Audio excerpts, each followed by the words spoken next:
Bienvenue à vous tous. Bienvenue dans mon restaurant.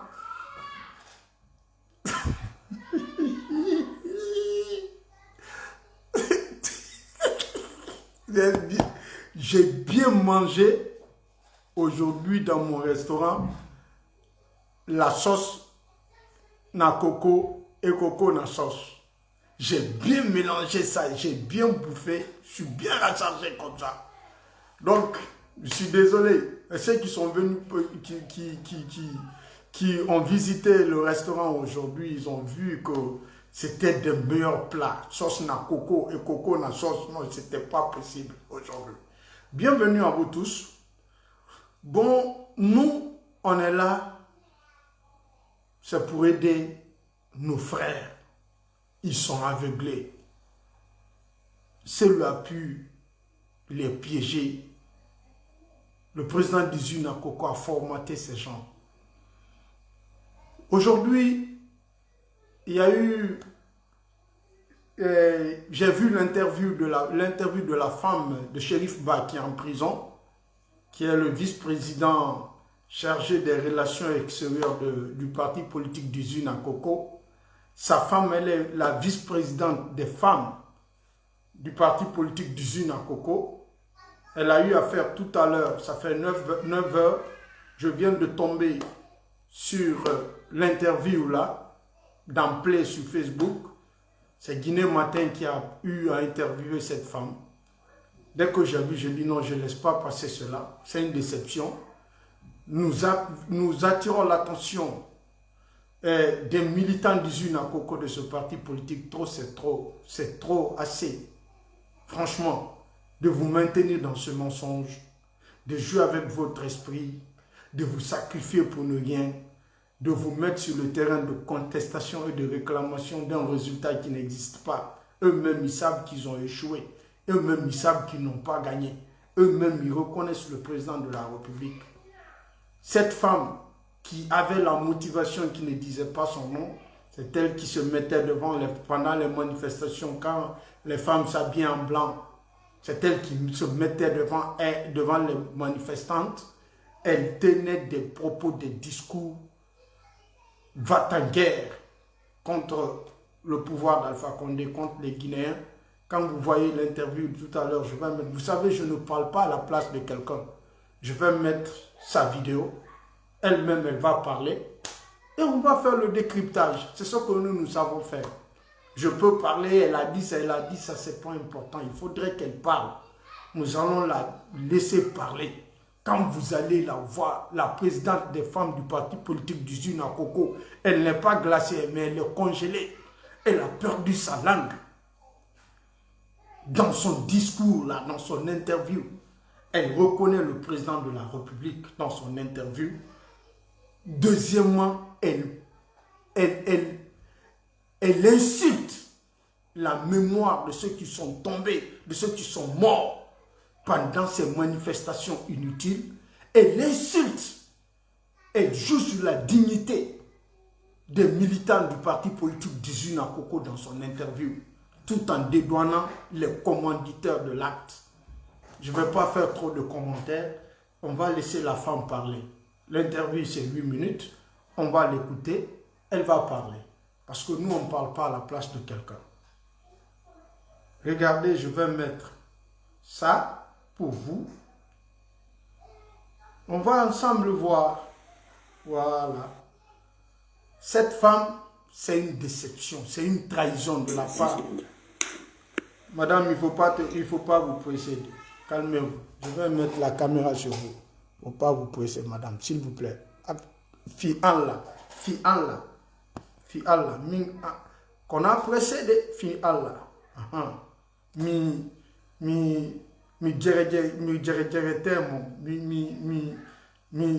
salminimo. Akune Allah, on a précédé. C'est cette femme, elle est la vice-présidente de l'UFDG, vice-présidente des femmes de l'UFDG. Adja Maïmouna Diallo, bonjour. Bonjour. Adja Maïmouna, ne te presse pas. Journaliste, toi aussi, tu te presses pourquoi? Voilà, il faudrait qu'on essaye d'arranger. Elle va parler pour tous les Guinéens. Voilà, c'est elle qui est en face de nous. Cette femme, elle est la vice-présidente des femmes de l'UFDG. Si vous la reconnaissez, attendez. Moi, je viens à peine de voir cela. Cette femme, elle tenait des discours va-t-en-guerre. Quand les Lamine Condé... Ah, mon frère Ibrahim Bari, bienvenue depuis l'Angleterre. Quand les Lamine Condé, qui sont aux États-Unis, il est là avec nous, se laissaient manipuler par ces femmes. Écoutez cette femme, ce qu'elle a dit. C'est une déception. Elle vous a insulté. On y va. Écoutons-la. Merci de recevoir Guinée Matin. Attendez, elle va se présenter là. On rappelle que vous êtes la vice-présidente. Adja Maïmouna Diallo, bonjour. Bonjour. Merci de recevoir guinématin.com chez vous. On rappelle que vous êtes la vice-présidente du Bureau national des femmes de l'UFDG. Votre époux, M. Chérif Ba, et certains de ses collègues, dont Ousmane Gawal Diallo, ont été arrêtés et depuis maintenant 2 mois qu'ils sont détenus à la maison centrale. Comment vous vivez cette absence de votre époux depuis 2 mois? Merci de me donner l'opportunité de m'exprimer ce matin sur ce sujet. Effectivement, depuis 2 mois, mon époux et beaucoup de cadres de l'UFDG sont injustement incarcérés à la maison centrale de Conakry. Je puis vous dire en tant qu'épouse que c'est très pénible, aussi bien pour moi que pour mes enfants. Surtout quand on sait que c'est de l'injustice et qu'il n'a rien fait qui puisse le mettre dans ces conditions-là, et lui et tous ses compagnons. Donc c'est quelque chose de très pénible, surtout quand on pense à tout ce qu'il représente pour nous et à tout ce qu'il a fait pour ce pays. Moi, je sais que mon mari, c'est un homme patriote qui aime son pays, qui n'a jamais voulu quitter ce pays et qui a fait tout ce qu'il a pu pour servir loyalement ce pays. Donc, ça fait très mal quand quelqu'un se bat contre quelque chose toute sa vie et après, il est accusé pour la même chose. Tout ce qu'il a fait dans sa vie, c'est pour ne pas commettre de l'injustice ou une infraction, vraiment qui pouvant ternir son image. Et aujourd'hui, pour rien, on joue avec sa personnalité et on joue avec sa dignité. Alors, on sait quand même qu'il est détenu depuis... On y va, Internet, connexion, allez-y, vas-y.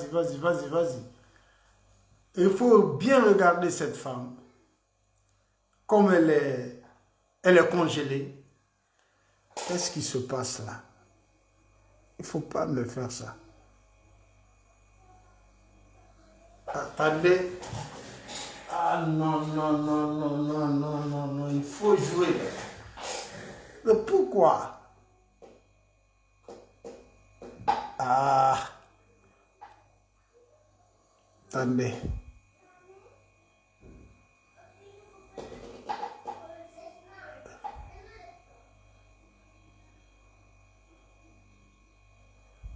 Et après, il est accusé pour la même chose. Tout ce qu'il a Oh my God. fait dans sa vie, c'est pour ne pas commettre de l'injustice ou une infraction, vraiment qui pouvant ternir son image. Et aujourd'hui, pour rien, on joue avec sa personnalité et on joue avec sa dignité. Alors, on sait quand même qu'il est détenu depuis environ 2 mois sans jugement. Et qu'est-ce que vous réclamez aujourd'hui? Qu'est-ce que vous demandez à la justice? Écoutez, c'est très simple. Si la justice avait respecté les règles du jeu, si la justice avait respecté la loi de notre pays, il ne serait pas en prison jusque-là. Parce que on aurait déjà pu commettre un juge qui aurait pu déjà l'entendre, et peut-être que cette histoire serait terminée parce que c'est un dossier vide. Il n'y a rien du tout qu'il a pu faire qui puisse faire en sorte qu'il soit incarcéré, même 2 jours, à plus forte raison 2 mois. Aujourd'hui, qu'est-ce que vous ressentez puisque votre époux a été quand même une très grande personnalité de ce pays? Il a dirigé la Banque centrale pendant plusieurs années. Qu'est-ce que vous ressentez aujourd'hui? Vous pensez qu'on ne lui a pas restitué la monnaie aujourd'hui? Bon, écoutez, je ne peux pas accuser tout le monde. Moi, je sais aujourd'hui que la majorité des Guinéens reconnaît ce que M. Cherif Ba a fait pour ce pays. On est encore là, c'est la même génération. C'est hier seulement qu'il était gouverneur de la Banque centrale. Les gens savent tout ce qu'il a pu faire pour aider notre pays, pour stabiliser notre monnaie, pour éviter à notre économie de trébucher à travers la monnaie guinéenne. Tout le monde le sait et les gens le reconnaissent. Et aujourd'hui, tout le monde sait encore qu'il est victime d'injustice. Personne aujourd'hui qui l'en veut, qui se dit qu'il est là, c'est très bien, c'est à cause de ce qu'il a fait de mauvais. Voilà. On va donner un coup à ce niveau d'abord, avant de continuer. Madame dit que son mari, M. Cherif Ba, l'ex-gouverneur de la Banque centrale, pendant la gestion du fait général Lansana Conté, a tout fait pour maintenir la stabilité de la monnaie guinéenne, pour ne pas que la monnaie guinéenne trébuche. Et my God, vous qui me suivez là, même vous les militants de l'UFDG, entre vous et Dieu, quand M. Cherif Ba était gouverneur de la Banque centrale, quel était le niveau de l'inflation en République de Guinée? On était à 2 chiffres. La monnaie guinéenne avait quelle valeur? Quand ce monsieur, que sa femme dit là, il a tout fait pour ne pas que la monnaie guinéenne trébuche. Quand vous l'entendez parler, c'est comme si ce monsieur, il a fait le miracle pendant la gestion, quand il était à la Banque centrale. Quand ce monsieur était gouverneur de la Banque centrale, entre les marchés, les cambis qui s'arrêtaient au bord de la route, entre le marché Madina où on échangeait les devises, qui fixait les taux d'échange des devises en République de Guinée? Qui fixait les taux d'échange? Ce n'était pas les commerçants dans les magasins à Madina qui avaient beaucoup plus de devises que la Banque centrale. La Banque centrale n'avait même pas de devises. Tout se décidait à travers le commerçant qui se trouvait à Madina, sous la complicité de son mari qui est vice-président chargé des relations extérieures dans l'UFDG et le président d'usine à coco. Ils ont vidé la Banque centrale. Ils ont donné le moins à certains commerçants qui sont acquis à leur cause, qui ne jurent qu'à leur nom. Les commerçants qu'ils ont préparés pour hold-up l'économie guinéenne, pour pouvoir prendre le pouvoir dans les mains du président Conté. C'est ce monsieur qui avait la charge de tout ça. Il vidait la Banque centrale. Il donnait des devises aux commerçants. Ils ont rendu ces commerçants riches. Ils ont rendu ces commerçants riches. Ils ont détourné tout de la Banque centrale pour mettre dans la rue. C'est des petits cambis et les magasins de Madina qui décidaient du taux d'échange de devises en République de Guinée par la Banque centrale. C'est en ce temps que ce monsieur, son mari, était gouverneur de la Banque centrale que les faux billets entraient dans des conteneurs en République de Guinée. C'est pendant son temps, quand vous avez vu les billets de 10 000 verres, là, quand la pluie te mouille, là, la couleur déjà sort. C'est quand son mari était le gouverneur de la Banque centrale. Donc, la Banque centrale n'avait même pas de devises, n'avait pas les moyens de réserves de devises. Tout était contrôlé à Madina. C'est quand son mari était gouverneur de la Banque centrale qu'on a eu dans l'histoire de la Guinée 11 millions de dollars transférés dans un compte inconnu. L'argent a été transféré de la Banque centrale dans un compte inconnu, 11 millions de dollars. Où c'est parti l'argent, on ne sait pas. L'argent est sorti et parti dans quel compte, on ne sait pas. C'est son mari qui était gouverneur de la Banque centrale.